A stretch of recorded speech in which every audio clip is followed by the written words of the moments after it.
Hey guys, welcome back. Today we're doing some work in the wood shop. So today we're going to be working on my bass. This is the Classic Vibes generation of Squire jazz bass. So cheapy but not super cheapy. Kind of a good quality entry level bass. I've had it for a few years. I did have a fretless neck on it for a while, but I got another body for that guy, so I put the original neck back on it.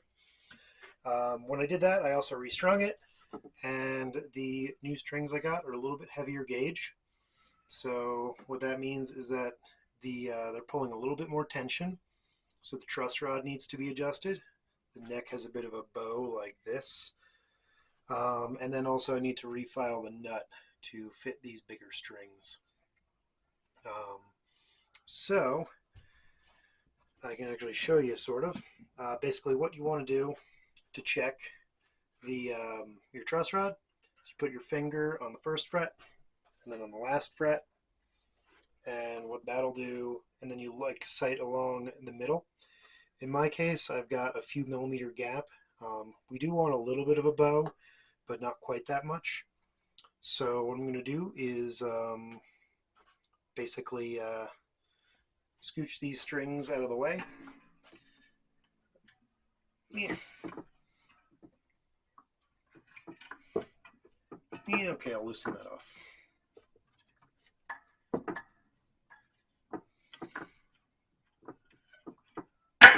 Okay, so then scooch those out of the way, and then I'm going to tighten that with an Allen wrench. Use whatever size that fits. I think that takes about a 4 millimeter, and then we'll recheck our gap.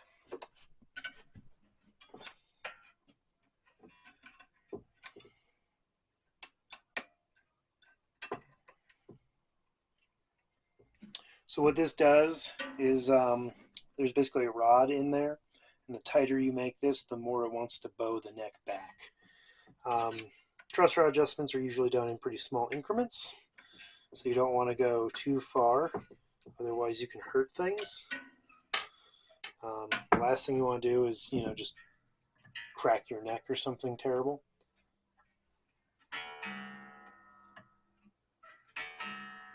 Close enough. So now I'm going to go check this gap, and that's much better. I don't know if you can see right there, but I've got, like, when I hold down there, I've got just a teensy bit of adjustment, or just about a millimeter or so. So that's about perfect. Now what we're going to do is turn our attention to the nut. You probably can't see it right now, but the strings actually aren't sitting all the way down in the nut. There's actually a gap below most of the strings.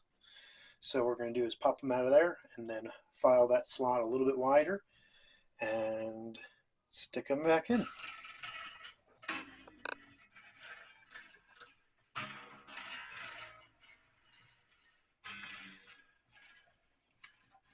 All right.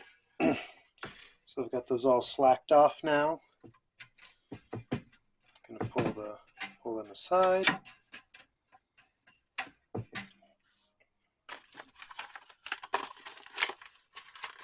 What I'm going to do is try to find a triangle.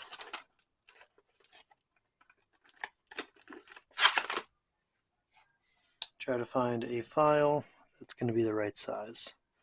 So that guy will be pretty good. I'm going to start filing that. What we're going to do is just widen it. We also want to we want to be filing at an angle, because what we want is for the piece in here to kind of be a triangle. That way it rests just on that point, otherwise it'll buzz.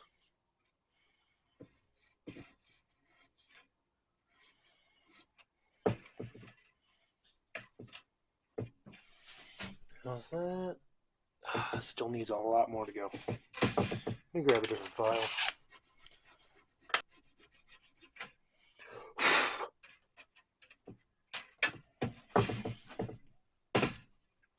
better.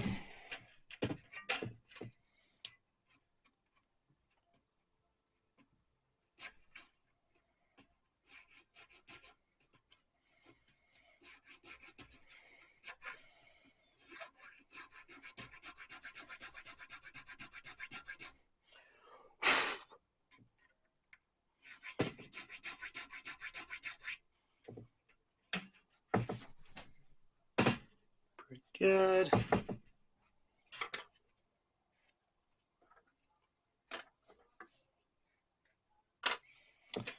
This guy's a little oval shaped, so it should work good for these skinnier ones.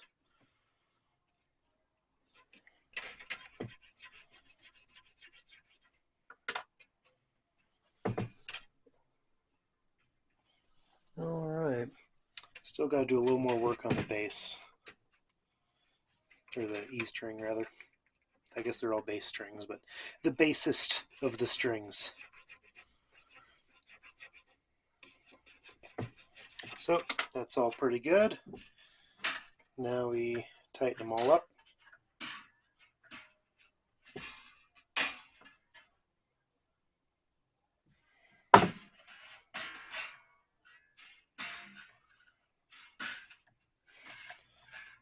And now they're all super close. The action's really tight. So what we're going to want to have to do, actually friends, that's pretty good. Oh, make sure those go back under their string tree.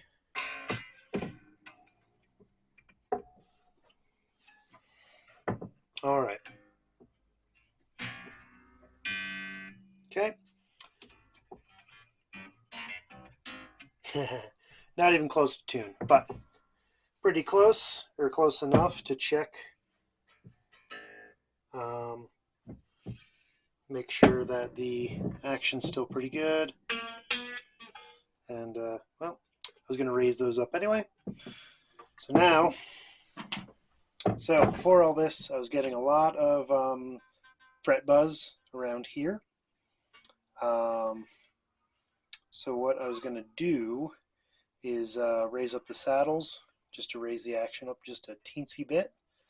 Then I'll have to reset intonation and all that. But we'll raise it up just a little bit so I don't get any buzz, and then this thing should be playing good again.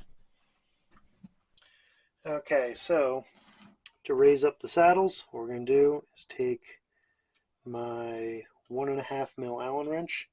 I'm just going to give every screw just a half turn, just to blanket adjust the action up a little bit.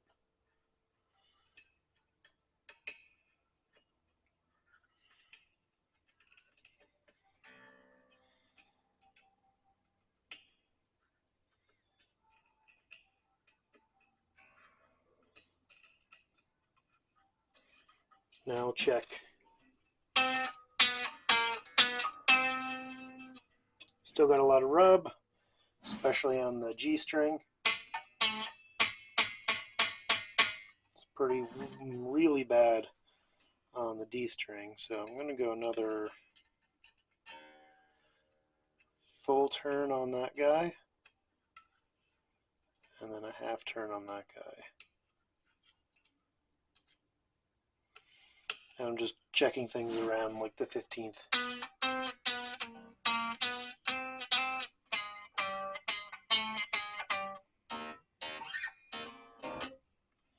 Okay, go another half turn.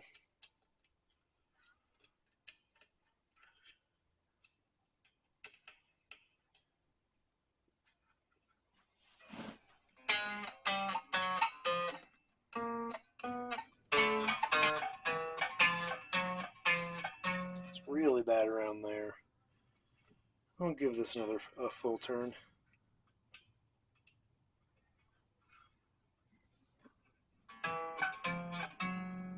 Much better. E's real bad. Give that a full turn.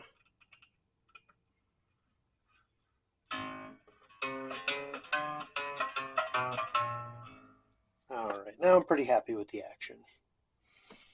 So just for the heck of it, I'm going to check the relative level of the frets with this guy.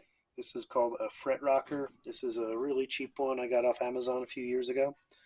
So I'm going to start around like the 10th or so. So it's going to mean I need this guy. We're going to check where it bridges. So it bridges 3 of them. We're going to see if it wiggles. So there is some wiggle there. Pretty good there. But everywhere else, some wiggle. So that tells me that related to these 2 frets, this guy is just a little bit high. I'm going to also check everywhere else. That's good. This guy definitely a little on the high side. It's enough to where I should probably take care of it.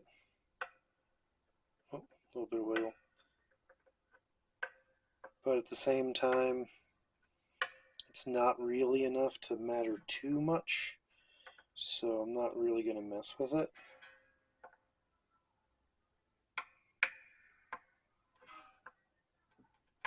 But that would help. Ooh, yeah. That guy's starting to... So yeah, this guy's definitely pretty high. So what I'm actually going to do is pull those aside. And just for the heck of it, I'm going to try to tap it with my mallet. Just on the off chance the fret is starting to lift.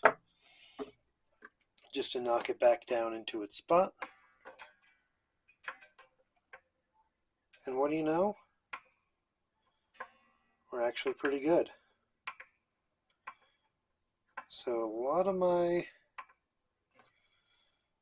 buzzing was also not only just the action being a little off, oh boy, that one's lifting, but just because a couple of these frets are actually starting to lift out of the wood.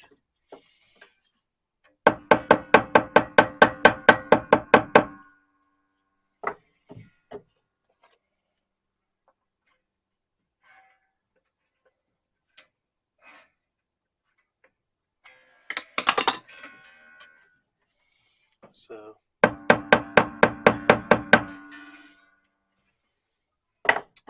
just tapping them.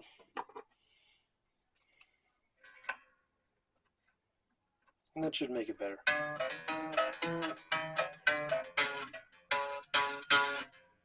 It's probably buzzing on that one.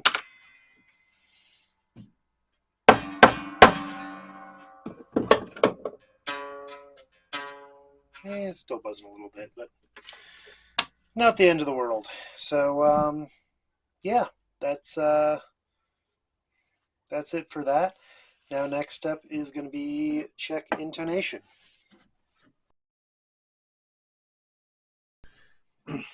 So turns out I already had the intonation set pretty good on this.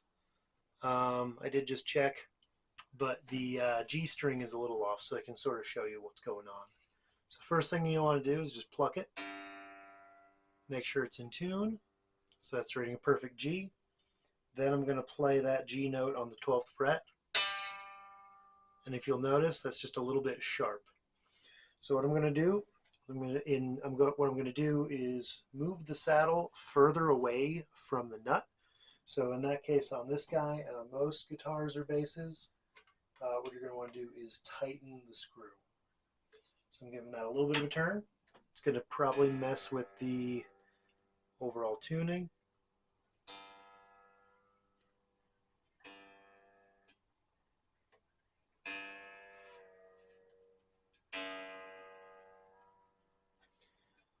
Get it back to a G. Yep. There we go. Now I'm going to check 12th again. Still a little bit sharp. Because what we're trying to do is basically, what that tells me is that for the same tension, the spacing is just too tight. because it's basically like you're fretting like a tenth of a fret. So I'm going to tighten that again a little bit more. Stretch the string out. Feels good.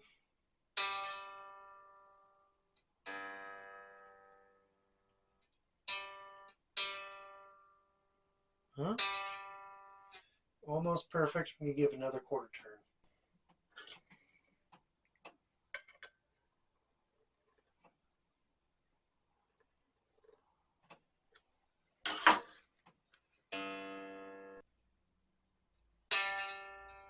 Perfect.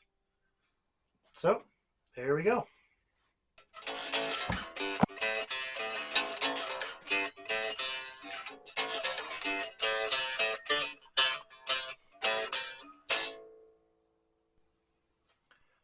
Hope you enjoyed the video and hope you learned something. And if you really enjoyed that, please consider subscribing.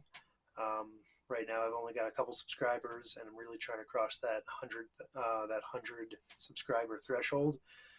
Once I do that, then that means YouTube will let me pick my own domain name instead of just being a random string.